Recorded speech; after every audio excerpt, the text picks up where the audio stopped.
ఈ వేదిక మీద నుంచి వర్తమాన రాజకీయాల గురించి, వర్తమాన అంశాల మీద చాలా ఉపన్యాసాలు ఇచ్చినారు. ఇప్పుడు ఒక 10 నిమిషాలు బెల్లి యాదయ్య గారు, ప్రొఫెసర్ బెల్లి యాదయ్య గారు మంచి కవి, విమర్శకులు, ప్రిన్సిపాల్, డిగ్రీ కాలేజీ ప్రిన్సిపాల్గా పనిచేస్తున్నారు. వారు వర్తమాన కార్టూన్లు, వర్తమానం అనేటువంటి వర్తమాన పరిణామాలు, ప్రయోగం, వైవిధ్యం అనేటువంటి అంశం మీద ఒక 10 నిమిషాలు మాట్లాడతారు.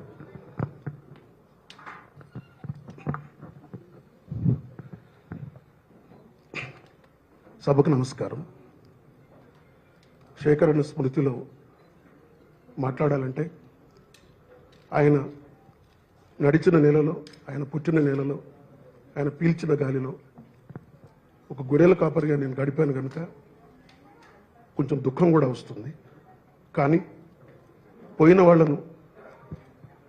వాళ్ళను ఆకాశానికి వదిలేయకుండా అవనిలో మనం ఉన్నంత వరకు, అయిన వాళ్ళ ఉన్నంత వరకు స్మరించుకోవాల్సిన బాధ్యత ఉందని చెప్తూ, శేఖరన్న కుటుంబ సభ్యులు, ముఖ్యంగా వదిన, చంద్రన్న, శ్రీనివాస్, మా కృష్ణ, నందు ఈ కార్యక్రమాన్ని, శేఖరన్న స్మారక పురస్కారాన్ని గత కొంతకాలంగా ఇస్తూ వస్తున్నారు. ఈవేళ ఈ స్మారక పురస్కారాన్ని నా క్లాస్మేట్ కొరెల శ్రీనివాస్ పొందడం నాకు గర్వంగా ఉంది. అట్లాగే ప్రముఖ చిత్రకారులు నారు గారు, సూర్య పత్రికలో పనిచేస్తారు, వారు పొందడం సంతోషంగా ఉంది.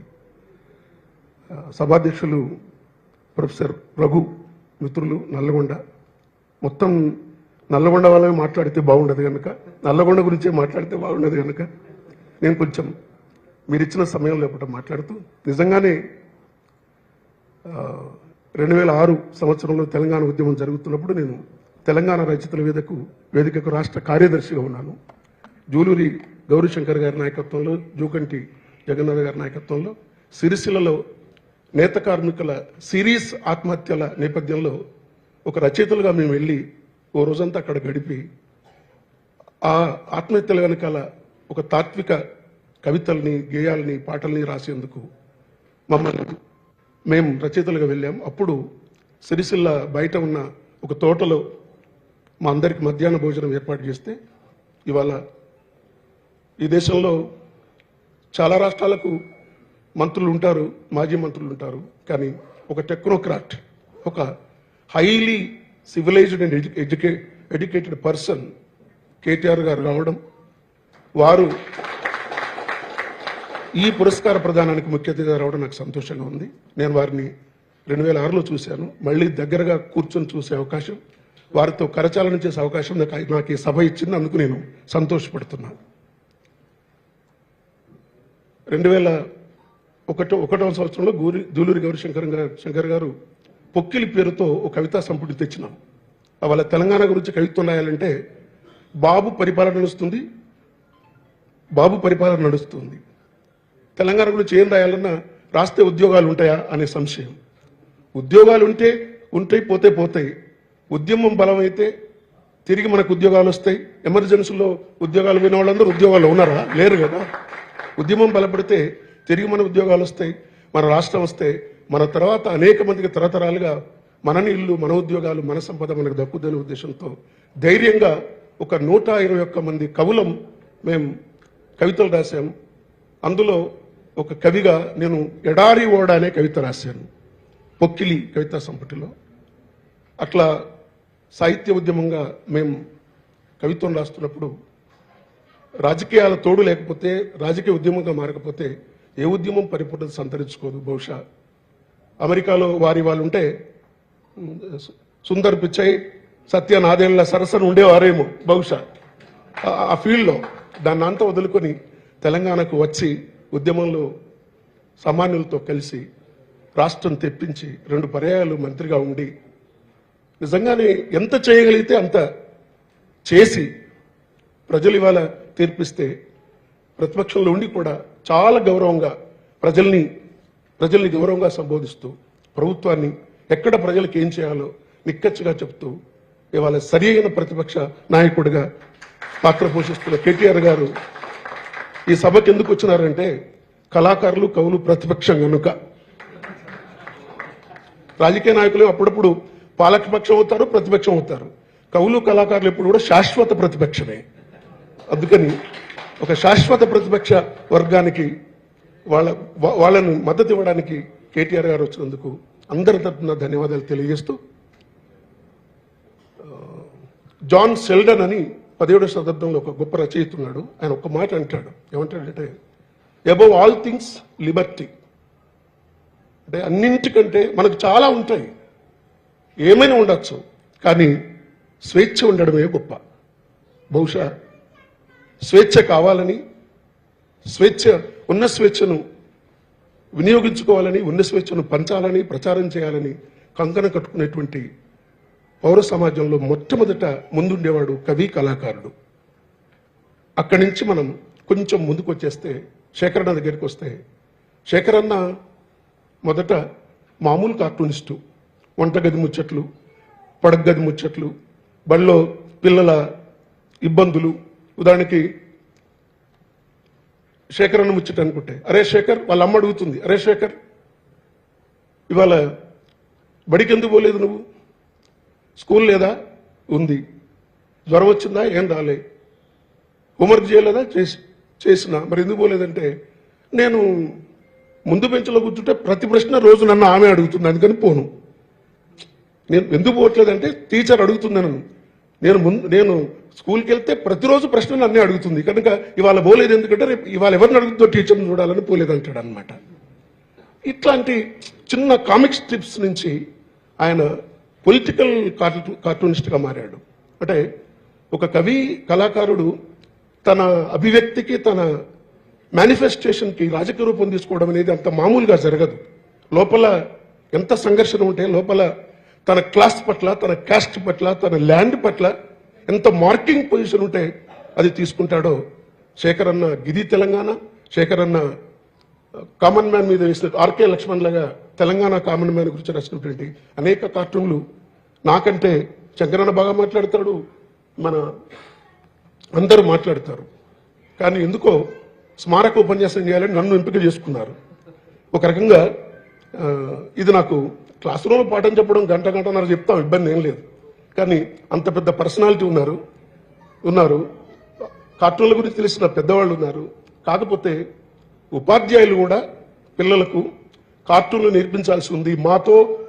మాతోనే కార్టూనిజం పోవద్దు, పంతులు మీరు రాబోయే కొత్త తరాన్ని తయారు చేయమని బహుశా ఈ సభకు నన్ను పిలిచారని నేను అనుకుంటున్నాను. అట్లా చూస్తున్నప్పుడు మళ్ళీ పొలిటికల్ కార్టూనిస్ట్గా, మామూలు జనరల్ కార్టూనిస్ట్కి పొలిటికల్ కార్టూనిస్ట్కి చాలా వ్యత్యాసం ఉంటుంది. పొలిటికల్ కార్టూనిస్ట్ ఎప్పుడు రిస్క్ జోన్లో ఉంటాడు. ఎందుకంటే అది చంద్రబాబు నాయుడు కావచ్చు, వైఎస్ఆర్ కావచ్చు, కేసీఆర్ కావచ్చు, ఎవరైనా కావచ్చు. తెల్లారితే పత్రికలో 9-10 గంటలకు స్పాట్ న్యూస్ వస్తుంది. దానిపైన ప్రతిస్పందనగా పత్రికలో పనిచేస్తున్నప్పుడు పత్రిక ఆదేశం మేరకు ఒక కార్టూన్ వేయాల్సి ఉంటుంది. కేసీఆర్ గారు ఏమనుకుంటారో, చంద్రబాబు నాయుడు గారు ఏమనుకుంటారో, వైఎస్ఆర్ గారు ఏమనుకుంటారో అనుకుంటే కార్టూనిస్ట్ పొలిటికల్ కార్టూన్ వేయలేడు. ఏమేస్తాడు? అంటే మిగతా వాళ్ళు ఎట్లయినా వేయచ్చు. కానీ నేను శేఖరన్న కార్టూన్స్, పొలిటికల్ కార్టూన్లు చూసిన తర్వాత నాకు ఏమనిపించిందంటే, శేఖరన్న మనం ప్రజాస్వామ్యంలో ఉన్నాం, డెమోక్రసీలో ఉన్నాం, అభివృద్ధిని కోరుతున్నాం, అభివృద్ధి వైపు ప్రయాణిస్తున్నాం. అయితే దీంట్లో ప్రజాస్వామ్యంలో, డెమోక్రసీలో డెవలప్మెంట్ అండ్ డెవల్యూషన్, వికేంద్రీకరణ గురించి ఆయన మాట్లాడాడు. అంటే అధికారంలో వికేంద్రీకరణ, అభివృద్ధిలో వికేంద్రీకరణ, తర్వాత అన్ని చోట్ల ఒక వికేంద్రీకరణ ఉండేట్టుగా ఉంటేనే సమాజం సమతౌల్యంగా ఉంటుంది, సమానతలు ఉంటాయనే ఉద్దేశంతో ఆయన పొలిటికల్ కార్టూనిస్ట్గా చాలా షార్ప్గా అద్భుతమైన బొమ్మలు వేసిన సంగతి సభలో ఉన్న చాలా మందికి నాకంటే ఎక్కువ తెలుసు. అందుకని జనరల్ కార్టూనిస్ట్గా బతికిన శేఖరన్న పొలిటికల్ కార్టూనిస్ట్గా బతికిన విధానాన్ని చూస్తే ఆయన బతకడం కోసం బొమ్మలు వేయలేదు, తెలంగాణను బతికించడం కోసం, కళను బతికించడం కోసం, తన తర్వాతి తరానికి ఈ భూమి, వనరులు, సంక్షేమం, అభివృద్ధి అవి వికేంద్రీకరణ ద్వారా అందరికీ అందాలనే ఉద్దేశంతో ఆయన చిత్రకారుడిగా బతికినట్టుగా అనిపిస్తుంది. బహుశా ఆయన ఈ బొమ్మల వైపు రాకపోతే ఆయన కూడా ఎంఏ తెలుగు చదువుకున్నాడు, నాలాగా ఎంఫిల్ చేసేవాడు, నాలాగా పిహెచ్డి చేసేవాడు, ఎక్కడో చోట కాలేజీలో పనిచేసేవాడు. కానీ నిజానికి 1000 కొన్నిసార్లు మాట్లాడితే కొన్ని లక్షల మంది టీచర్ల కంటే ఒక చిత్రకారుడు, కార్టూనిస్ట్ గొప్పవాడు. ఇప్పుడే నేను వస్తున్నప్పుడు ఆర్కే లక్ష్మణ్ గారు ఏమన్నా వేసాడా అంటే ప్రతి దేశంలో, ప్రతి సమాజంలో ప్రజలకు ఎవరు ముఖ్యం అంటే భావితరం ముఖ్యం, నెక్స్ట్ జనరేషన్ ముఖ్యం. ఆర్కే లక్ష్మణ్ గారు ఒక కార్టూన్ ఇప్పుడే చూశాను నేను, ఆయన గ్యాలరీలో పోతే కుండీలో మొక్క ఉంది, ఆ మొక్కకు 3 ఆకులు ఉన్నాయి, పై ఆకులో చిన్నపిల్లవాడు స్కూల్ డ్రెస్ వేసుకొని పోతున్నాడు. దాని అంతరం ఏమిటంటే, ఓహో మన తర్వాతి తరాన్ని మనం కుండీలో మొక్కల్లా పెంచుతున్నాము అని ఆర్కే లక్ష్మణ్ వేసినాడు. అంటే ఇంత ఫిలాసాఫికల్గా, తాత్వికంగా, సోషలాజికల్గా కార్టూనిస్ట్ ఉంటాడు. టీచర్కి కొన్నిసార్లు అట్లా మైండ్లో ఉన్న అంత గేమింగ్గా, అంత షార్ప్గా, ఆ డిజైనింగ్గా పాఠం చెప్పడం కొన్నిసార్లు కుదరకపోవచ్చు. టీచర్ని కాదు, నన్ను నేను తక్కువ చేసుకోవడం కాదు, కానీ అందుకే చాలాసార్లు ఏమన్నానంటే మా మీద గౌరవంతో, ఎవడి బొమ్మలు మాటలో వాడు కవి, ఎవడి మాటలు బొమ్మలో వాడు చిత్రకారుడు. ఎవడి బొమ్మలు మాటలో వాడు చిత్రకారుడు, ఎవడి మాటలు బొమ్మలో వాడు కవి. మేము కూడా ఒక బొమ్మ రూపం రావడానికి మా రఘు సార్ మేమందరం 2 వారాలు 3 వారాలు కూర్చొని ఒక కవితను రాస్తాం. కానీ చిత్రకారులు బహుశా అంత టైం తీసుకోరు. ఆలోచించండి, అంటే రంగులు సమకూర్చుకోవడానికి టైం తీసుకుంటారు, కానీ ఒక్కసారి కూర్చోబెట్టుకుంటే బహుశా నాకు తెలిసి 10-15 నిమిషాల్లో ఒక కవి రాసే కవితకు సంబంధించిన మొత్తం ఒక రేఖాచిత్రాన్ని, రూపచిత్రాన్ని వాళ్ళు వేయగలరు.